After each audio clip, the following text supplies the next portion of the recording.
Koordinator Junior Dokter Network Indonesia Wilayah Aceh Dr. Tengku Ona Arif mengaku, sejumlah tenaga medis termasuk dokter, perawat, dan petugas kesehatan lainnya mengeluh karena dana jasa medis mereka dipotong hingga 50%.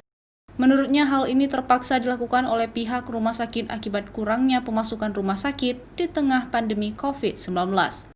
Pasien yang dirawat melalui jalur umum maupun BPJS menurun, sehingga menjadi salah satu faktor penyebab jasa medis mereka dipotong.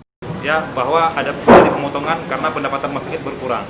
Namun, karena tadi pemerintah menjanjikan sesuatu hal, menjanjikan insentif, sehingga kita ini menunggu.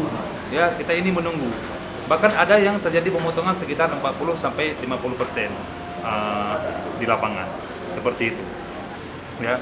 Contohnya seperti di awal-awal COVID lalu, pemerintah Aceh mengeluarkan surat untuk bahwa mendukung tenaga medis, akan memberi insentif, dan akan mendukung keluarga dari tenaga medis yang bekerja menangani COVID ini. Pemotongan dana ini juga direspon oleh Ketua Ikatan Dokter Indonesia Wilayah Aceh. Menurut Ketua IDI Aceh, kondisi ini mulai berangsur pulih karena sejumlah pasien umum yang dirawat kini bertambah. Sedangkan dokter PPDS atau peserta didik spesialis sudah menerima insentif sebesar 12 juta rupiah dari Kementerian Kesehatan.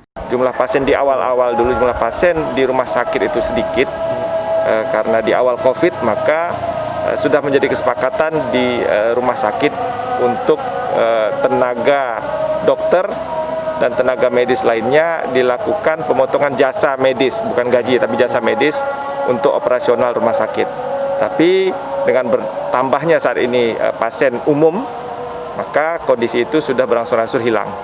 Sedangkan dari pemerintah Aceh yang pernah dijanjikan belum diterima, dan para medis lainnya belum mendapatkan bantuan dana insentif. IDI Aceh sudah melakukan koordinasi dengan pemerintah Aceh terkait hal ini, namun belum ada titik terang tentang pembayaran dana insentif yang dijanjikan pemerintah Aceh kepada tenaga medis yang merawat pasien COVID-19. Nova Misdayanti, Kompas TV, Banda Aceh.